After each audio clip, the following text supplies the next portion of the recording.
Assalamualaikum warahmatullahi taala wabarakatuh dan salam sejahtera. Pada hari ini kami sekumpulan akan membincangkan mengenai hak isteri dalam isu pasangan tidak menunaikan tanggungjawab nafkah. Berikut merupakan ahli kumpulan saya iaitu Zaidarid bin Safian, Siti Nur Afika binti Norizan dan saya sendiri Nur Syahira binti Amir Hamzah.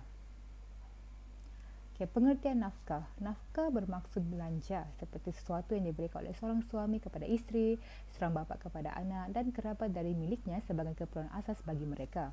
Dan nafkah juga merupakan suatu hak yang wajib dipenuhi oleh seorang suami terhadap isterinya. Dan nafkah ini antaranya adalah seperti makanan, tempat tinggal, pelajaran, perubatan dan juga pakaian. Mengikut firman Allah SWT dalam surah At-Talaq ayat 6, tempatkanlah mereka yakni para isteri di mana kamu bertempat tinggal menurut kemampuanmu dan janganlah kamu menyusahkan mereka untuk menyempitkan yakni hati mereka, dan jika mereka isteri-isteri yang sudah talak itu sedang hamil, maka berikanlah kepada mereka nafkahnya hingga mereka bersalin. Jenis-jenis nafkah terdapat ada dua jenis nafkah, iaitu jenis nafkah zahir dan nafkah batin. Nafkah zahir sudah menjadi ketetapan agama bahawa suami wajib memberikan belanja untuk makan, minum, pakaian dan tempat tinggal isteri sesuai dengan kemampuannya. Mengikut firman Allah, hendaklah orang yang mampu memberi nafkah menurut kemampuannya, dan orang yang disempitkan rezekinya hendaklah memberi nafkah dari harta yang diberikan Allah kepadanya. Allah tidak memikulkan beban kepada seseorang melainkan sekadar apa yang Allah berikan kepadanya. Surah At-Talaq ayat 7. Dan seterusnya adalah nafkah batin. Nafkah batin merupakan seorang suami perlu mensetubuhi ataupun mempergauli isterinya itu dengan baik. Mengikut firman Allah, isteri-isterimu adalah seperti tanah tempat kamu cuci tanam. Maka datangilah tanah tempat bercuci tanammu bagaimana saja kamu kehendaki. Dan kerjakanlah amal yang baik untuk dirimu dan bertakwalah kepada Allah, dan ketahuilah bahawa kamu kelak akan menemuinya, dan berilah kabar gembira orang-orang beriman. Seterusnya adalah pengertian hak. Hak dari sudut bahasa ialah benar, kebenaran, kuasa atau sesuatu, atau untuk berbuat sesuatu yang ditentukan oleh undang-undang agama, arti istiadat dan lain-lain.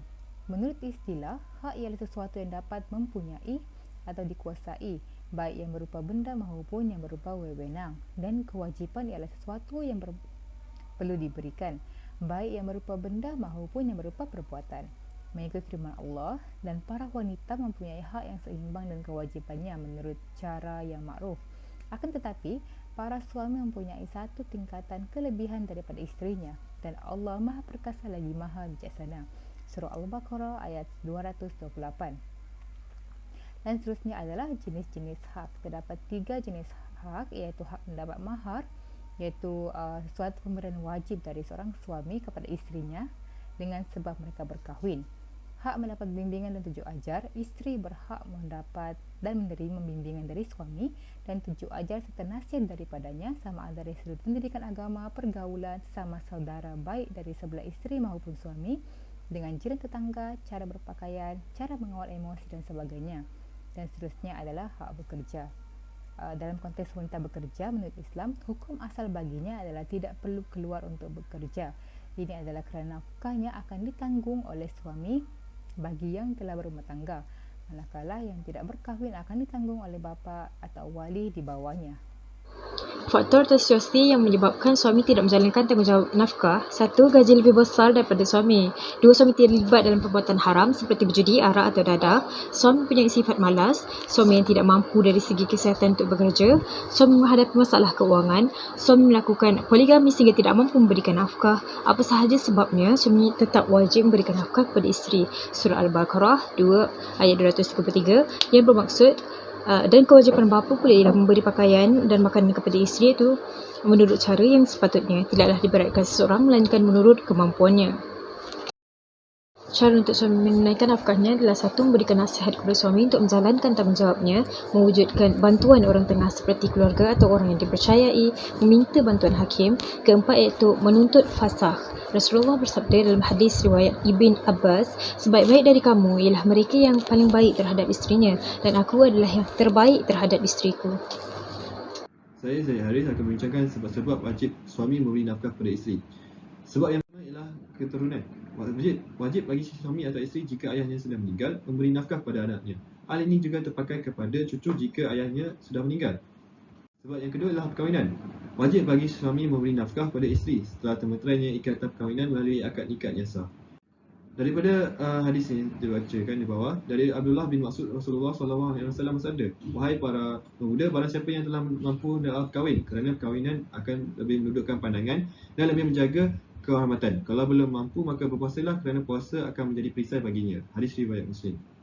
Dalam hadis ini kita dapat simpulkan 3 perkara, iaitu perkahwinan dapat menenteramkan jiwa, menjaga pemandangan mata dari segala yang dilarang oleh Allah, dan dapat kasih sayang suami isteri yang halal. Sebab ketiga ialah pemilikan. Seseorang wajib memberi nafkah kepada apa yang dimilikinya. Contohnya hamba saya dan binatang peliharaan. Kita harus memberi makanan dan minum.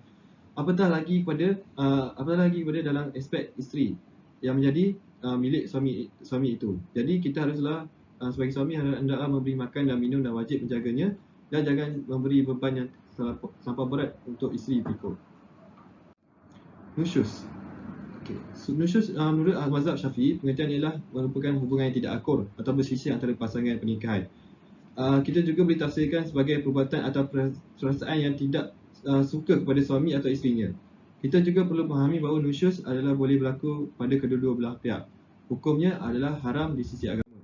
Contoh perbuatan nusyus bagi sisi isteri ialah, pertama, isteri menolak untuk meninggal di rumah yang telah disediakan oleh suaminya, atau isteri pergi dari rumah suaminya tanpa pengetahuan suaminya. Dia juga tanpa sebab yang munasabah yang diberikan oleh si isteri. Yang kedua ialah isteri tidak mahu melakukan hubungan suami isteri tanpa ada alasan yang jelas dan sah.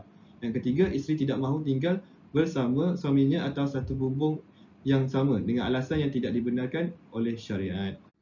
Bagi dalam sisi suami pula, ada 2 perkara utama, iaitu pertama ialah tidak menunaikan tanggungjawab nafkah zahir dan batin kepada isteri. Contohnya, suami tidak mahu mengeluarkan wang untuk memberi nafkah kepada isteri di makanan dan pakaian. Yang kedua ialah menyeksa fizikal dan mental isteri. Hal ini boleh juga berlaku dalam hal pergaulan suami isteri. Contoh yang lain juga, suami menggunakan kata-kata yang kesat dan menyakiti hati isterinya.